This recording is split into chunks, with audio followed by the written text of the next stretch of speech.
коронавируса, необходимо обратить внимание на те новые случаи, которые зафиксированы в том числе и за сегодняшний день. Что касается Намского УЗа, то для всех жителей Намского УЗа, безусловно, земляков, которые за ним переживают, за своих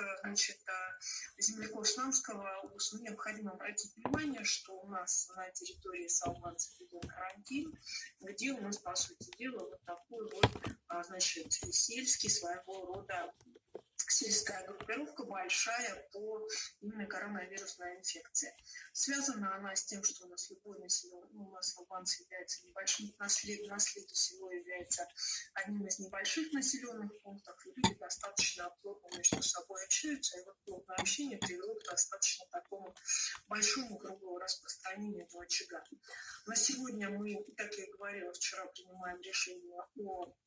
соответственно, разворачивании в Намском УЗе дополнительных коек на базе, соответственно, нашего Намского педагогического училища. И отдельно там у нас в Намском педагогическом училище находился обсерватор